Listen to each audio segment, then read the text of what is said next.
You're listening to Health Nuts with Dr. Chris Carr.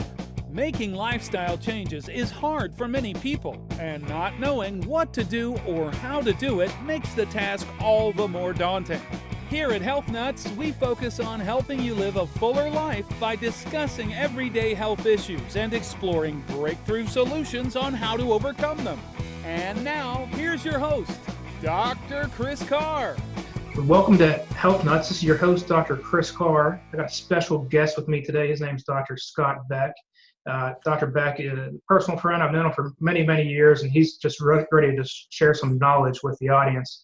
Dr. Beck, he's from family and pediatric chiropractic care, does a ton of scientific weight loss as well out of Toms River, New Jersey. Dr. Beck attended Palmer College of Chiropractic West and graduated with honors in 2004 as a doctor of chiropractic. Additionally, he attended Philadelphia College of Pharmacy and Science for 3 years studying physical therapy. In 2008, Dr. Beck received the prestigious Diplomate of Chiropractic Pediatrics degree from the International Chiropractic Association. Dr. Beck is Ocean County's only board-certified doctor in clinical chiropractic pediatrics. He's a lifelong resident of Toms River, New Jersey. Dr. Beck, along with his wife and 2 daughters, have deep roots in their community. He's a former college athlete. He does a ton for the community. He lives an active lifestyle. And today we're going to be dropping a ton of knowledge on you with kids' health. So without further ado, Dr. Beck, that was a nice formal intro of you. What would you say a little bit less formal than that? Talk to us. Good afternoon, Dr. Carr. Thank you for the very nice introduction there. It's good seeing you again. A less formal introduction of myself. As you said, I'm a father of 2. I try to keep active myself. I try to live the healthy lifestyle. I'm always out surfing, skiing during the winter, participating in triathlons, trying to stay healthy, trying to do what I preach to my patients every single day. So I gotta ask you, because one of the things I really love about you is when you got out of school, you weren't done because you wanted to go back with this, to learn more about kids' health, and especially become a diplomate in pediatrics. How many of those are there in the U.S., you know? In the U.S., or around the world, to tell you the truth, I believe there's only about 225, 250. I know in the state of New Jersey, currently there's 6 of us right now. Yeah.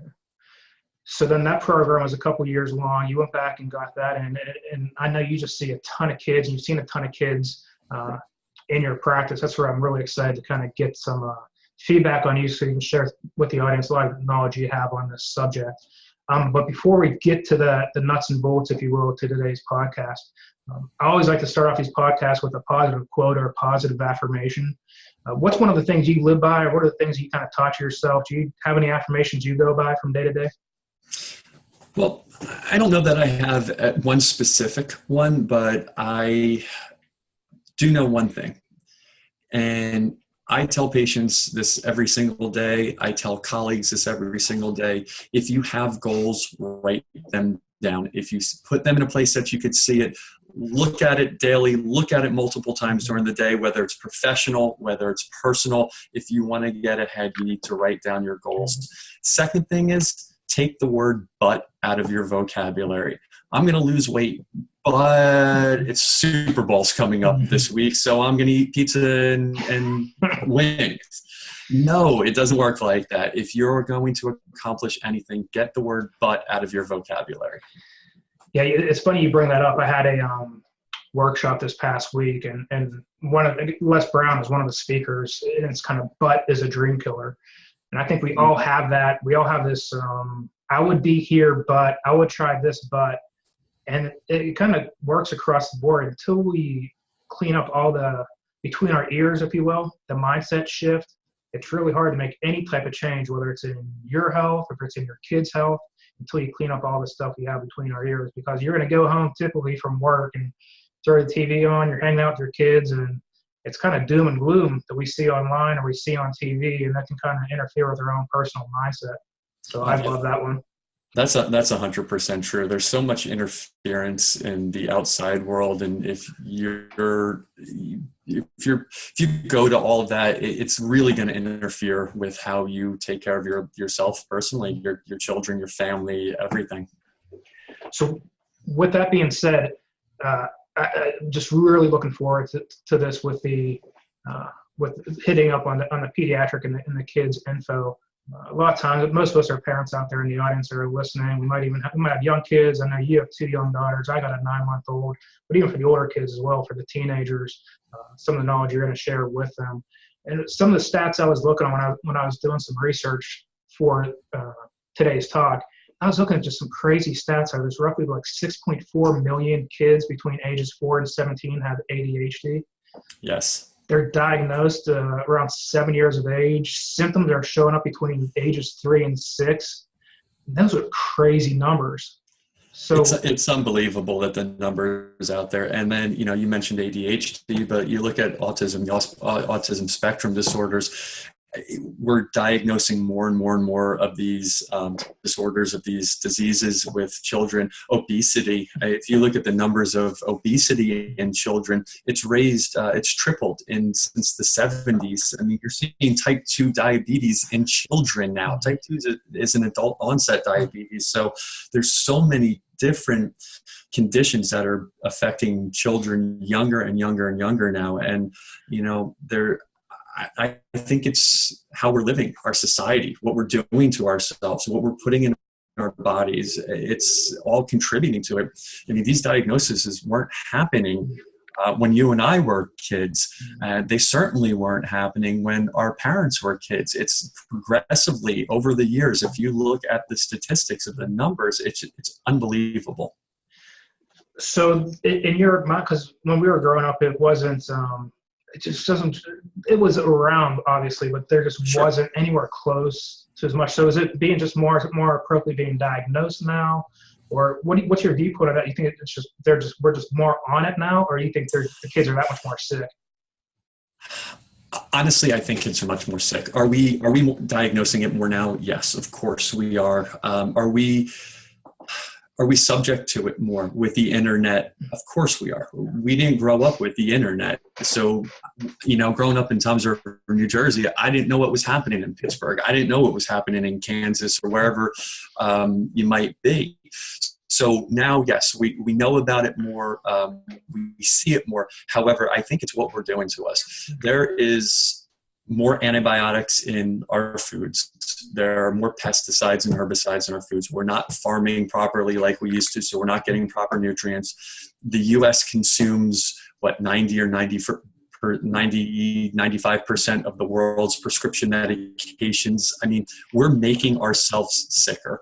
And because of that, these diagnoses are happening. And it's not only in children, it's in adults too, with all sorts of stuff. And the disease rate is unbelievable right now. So we have all these conditions that are coming out, and you hit a bunch of kind of nuggets already when you talked about the amount of prescription medication we're taking. Because I think where probably a lot of people get confused is that the United States, we spend the most amount of money on healthcare. We spend about $8,500 per person in the U.S., which is almost double compared to the next country. Mm-hmm. We have the most amount of hospitals, we have the most research centers, most doctors, but yet we always, statistically, we're near the bottom of the pack in regards to overall health. So we have all these things in place, but yet statistically, we're not really getting our bang for our buck. How come? No, not at all. I mean, when you look at those lists that you mentioned, you referred to about how we're kind of bottom of the barrel. It's every single list of industrialized countries. The U.S., if they list 40 countries, the U.S. is number 38. If they list 10 countries, the U.S. is number 11. I mean, we spend the most per capita. Most of the world's prescription medications a vast majority of the world's prescription medications are taken in the U.S., and we're the sickest in the U.S. 70% of adults are on one prescription medication. 50% of adults are on 2 prescription or more medications. We're the sickest country. It doesn't make sense. We're great. We're fantastic for trauma, for emergency care. But when it comes to true healthcare, in the sense of what healthcare is, unfortunately, the model that we're following, it's not working. So let's put you in the shoes of one of these parents now. So you have a you have a child that's showing whether they have they have allergies, maybe early onset depression. We're seeing depression. We didn't get onto the anxiety and depression of the teenagers yet, and how the suicide rate is through the roof as well. It's unbelievable. So you have a parent who's looking for answers, and they either go to their doc and they might put them on some type of medication, especially if it's ADD or ADHD. They put them on a really, really strong medication of Ritalin or Adderall, which is, as we know, where that scales off at in the narcotic land. What do you do if you're that parent? Well, first thing that you do is ask questions. Make sure you know what you're getting into. Ritalin and those type of medications are class 2 narcotics, and so is cocaine. So first things first, would you suggest your kid take cocaine? Obviously, the answer is no. So those medications are they're dangerous, and especially for anybody, but for children, they're very, very dangerous. So you need to ask questions. There are a lot of alternative things that parents can do for their children to greatly, greatly help. Proper diet is paramount in any of these types of disorders. Exercise, sunshine, social integration is very, very important for them.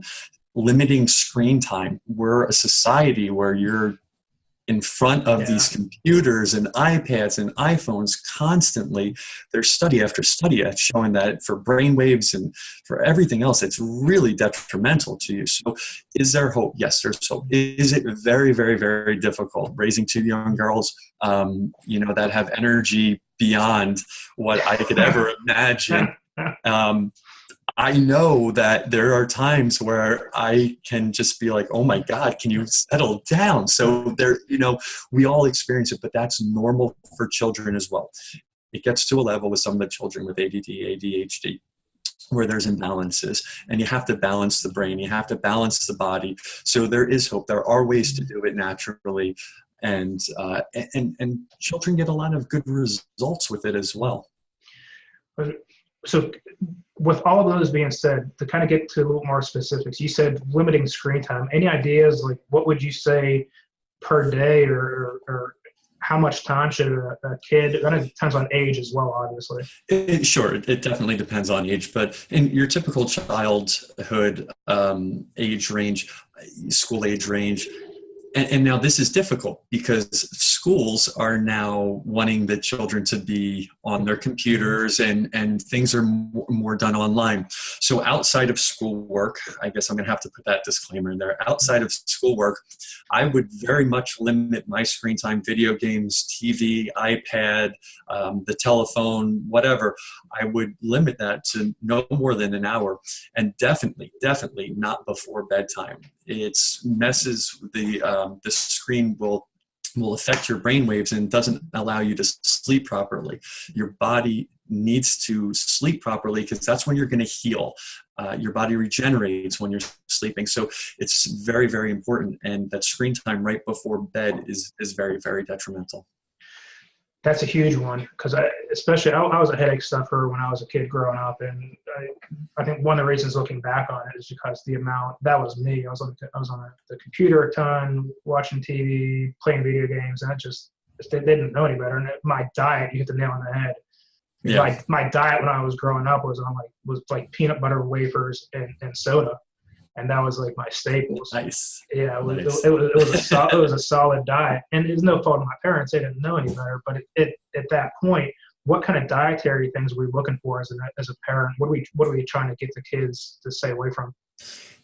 Well, unfortunately, your peanut butter, wafers, and soda is probably bad idea. It's probably better than what a lot of parents are giving their kids today. Everything that we eat is processed. There are chemicals and additives in everything that we eat. There's sugar. Sugar is added to over 75% of today's foods, and things that you even think are healthy, where parents think they're doing the right thing by their children by giving them cereals that they say, well, they're oat bran, so it must be healthy. Well, look at the amount of sugar that's in it. Or yogurt. Yogurt is very, very good. It's packed full of nutrients and probiotics. But most yogurts, if you actually look at the amount of sugar per serving, it's mind-boggling. And so the best way to combat all this is to eat raw, eat fresh. If it's packaged, if it's canned, it's not the best thing for you. There's a lot of salt. There's a lot of sugars put into everything. And it's hard. It's very, very hard. And it gets more expensive. And I know that's one of the things that parents are up against every single day. And we're up against it every single day. You know, we're working, we're running businesses, we're doing everything for everybody. And then it's okay, we got to grab lunch. We have to, you know, go home and help with dinner or whatever. Sometimes you want to just go fast. And when you go fast, that's the downfall right there. So nutrition is so important. And I think some supplementation is very important too, because we're not farming like we did in the 1950s. We're not rotating crops properly. They're just, the nutrients are being devoid from these vegetables and everything that we're eating. And so supplementation sometimes is very, very important. What would be, so I know parents can also be confused as well with supplementation. You can go to, you know, Walmart and get, you know, your $6 fish oil. You can get these multivitamins. You have no idea what you're taking, or the Flintstone vitamins, which a lot of parents put their kids on. And we know that they're loaded in additives as well as different types of sugar. So what supplements do kids, is there any type of supplements you recommend for kids, or where would you go with that? Well, a good multivitamin is I think is okay for kids to take. I personally like, when I can, to give liquid supplementation. Your body absorbs it so much better, and it's hard to do with kids. Sometimes it's hard to find, you know, multivitamins and different things in liquid form as well. But as much as I can, I like to give liquid or powder forms, because your body just absorbs it so much better. You know, as far as going to the store and you see just rows and rows and rows of things, the old saying, you get what you pay for. You know, I don't think you need to spend the cheapest amount of money. I don't think you need to spend the most expensive amount of money. Going to a professional who deals with a company where you could get pharmaceutical grade, are you going to spend a little bit more, but is the quality going to be so much better? Absolutely. There's some fantastic companies out there that make very good supplements for children, but you need to get them through one of your doctors or healthcare providers. And I think one of the things I've said throughout the years is that the most expensive supplement's the one that doesn't work. Yeah.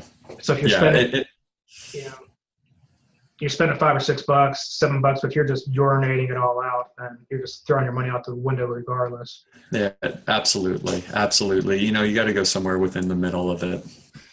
And so for the audience, if they have three things that take away with them, 3 health nuggets, if you would, what are 3 health nuggets you'd like to share with the audience listening that they can kind of implement or think about right away? First things first, when you're going to make a change, make it realistic. Everybody has their New Year's resolution. I'm going to stop doing this. I'm going to start doing that. But people don't make realistic goals for themselves. Make it attainable. You don't want your goals to be come and go. You don't want them to be a fad. You want to make them actual lifestyle changes. So if you're eating so unhealthy right now, you're drinking, 4 sodas a day and eating McDonald's 3 times a week, make it realistic. You're not going to go from 4 sodas a day and McDonald's 3 times a week to eating all organic salads, free range meats, this and that. Cut things back slowly and scale it. It takes 7 to 14 days to make a good habit or create a bad habit. So go slowly, take it day by day and make realistic changes. You're not going to go 360 degrees and have it be sustainable. So that's the first thing I would say.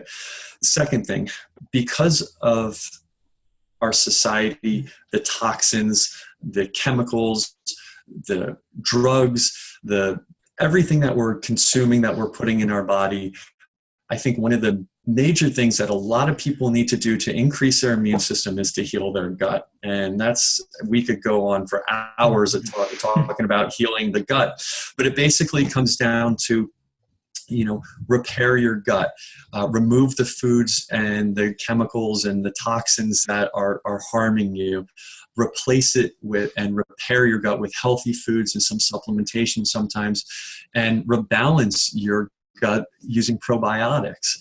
That's going to greatly enhance your immune system. And then, of course, I'm a chiropractor, so my third nugget would be get adjusted. It's going to help your immune system. It's going to help how you feel, your aches and pains. You're going to be happier. You're going to be healthier. It's a very, very good way to kickstart your health in this new year for sure. So awesome on those ones. Realistic, you hit the nail on the head. I think sometimes we're a right now society. We want everything right away. We want to lose those 25 pounds in a month. And if we don't, then we get frustrated, we go back to our old ways. And the nugget that I just loved was the chiropractic nugget.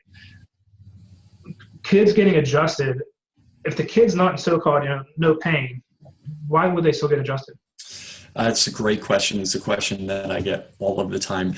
I'll have infants in my office, and I'll walk out into the waiting room and everybody looks at us, and they don't anymore because they all know, but in the beginning they would look at us like, what were you just doing to that baby? Why would you adjust the baby? Well, there's so many different reasons, from infancy, being in the womb for 9 months all crunched up, going through the birth canal. The cesarean section rate is through the roof right now, and using and just how the baby is taken away from the mother during a cesarean section. So many ways can create early. It could create early types of misplacement of the vertebrae in the spine, and that over long term can cause a whole lot of problems, scoliosis and advanced degenerative disease that are happening earlier and earlier and earlier in children too. We're seeing degenerative joint disease in children now too, which is unbelievable. As children start to walk, they start to fall. As they're crawling, they fall all over the place. As they get a little bit older, what are they doing? They're running and tackling and playing and jumping. And, it's all about micro traumas.